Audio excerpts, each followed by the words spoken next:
Hello, I'm Ceri and the writer for the Yoga and You page in Menopause Matters, and I'm going to show you how to approach the bridge pose, Sethu Bandhasana, and how you can work with it in different ways. So I've got some props here for when we work with it restoratively, which we'll look later into the practice, but just as a brief intro, this is a yoga brick.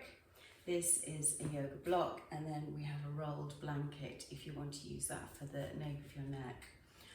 Okay, but before we use the props, let's just work at it in its classical form. I've called it breathe your way into bridge because the breath is the way to connect the mind and the body, and we can use the breath here to really enhance the posture. So let's start by coming to lay down on your mat, and then when you've lain down, can you bend your knees so that the feet hip width apart and the knees hip width apart as well. We'll be using the brick later to show you how you can check the alignment there. And once you're lying on the mat, just feel that the chest is open by allowing the shoulders to roll back and lengthen the back of the neck, keeping the arms alongside the body, palms face down. We'll begin with the pelvic tilt. What you're going to do here is visualize drawing the breath in through the nose, down the spine towards the lower body, and then when you exhale, use the abdominal muscles to draw them back towards the back of the waist as you're breathing out, and thereby flattening the back into the mat, causing the pelvis to tilt. And then when you breathe in, you just release that. Okay, so let's practice that. Again, exhale, squeeze the tummy muscles back, flattening that back into the mat, and then inhale and release that. Exhale, contract back and flatten, and inhale, release that tension, and one more, exhale, contract, pull those tummy muscles back, and then inhale, release. Now we're going to go into the classical posture, but we're going to work in the same way. You're going to exhale, squeeze the tummy muscles back, and then this time you're going to inhale and peel the pelvis and the spine off the floor, and then continue to breathe. With every exhalation, you might want to visualize exhaling the pelvis even higher. Now you can leave your arms like this, or you can interlock the fingers underneath the body and pull those hands down, and that's going to draw the shoulders down as well. Keep exhaling that pelvis up and keep the pelvis parallel to the floor.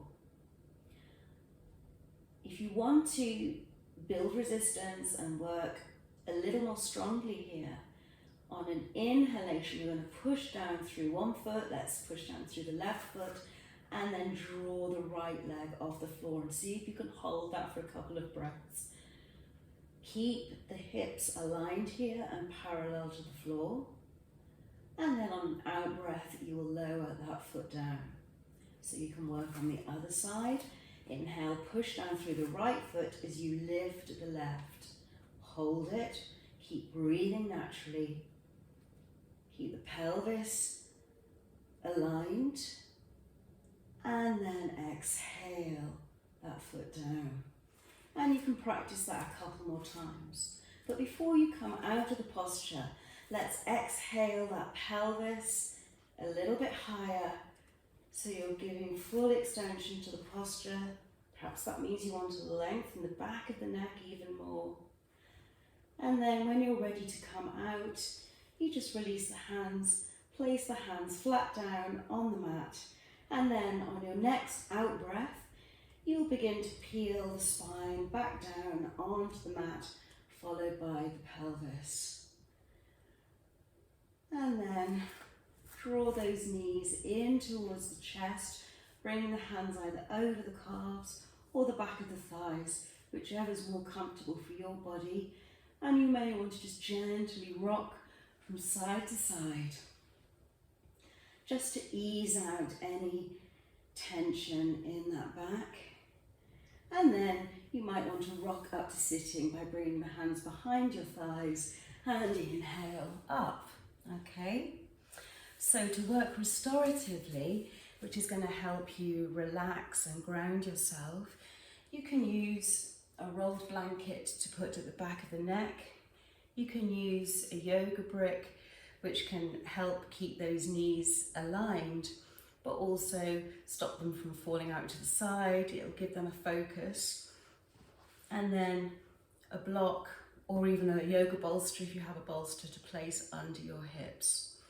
So have those to hand and let's have a go. So you come back onto your back, perhaps place that blanket underneath the nape of the neck so that it feels really comfy, and then grab your props, your block, which is placed under the pelvis, and then this brick, which you use the middle width between your knees.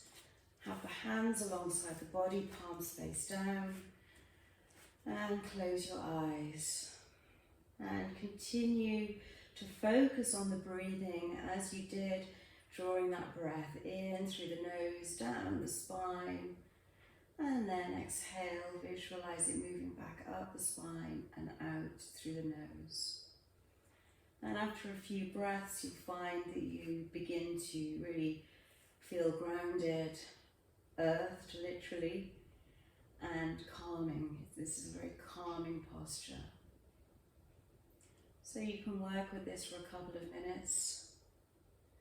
And then when it's time to come out, you can take the brick away, lift the hips to just slide that block away, and then take the blanket away. And then rather than rocking up to sitting, we want to keep this lovely sense of relaxation.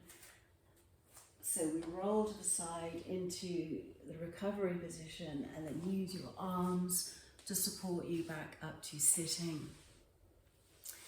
So I hope that really helps you work on this posture. And if you have any questions, then please do reach out to me.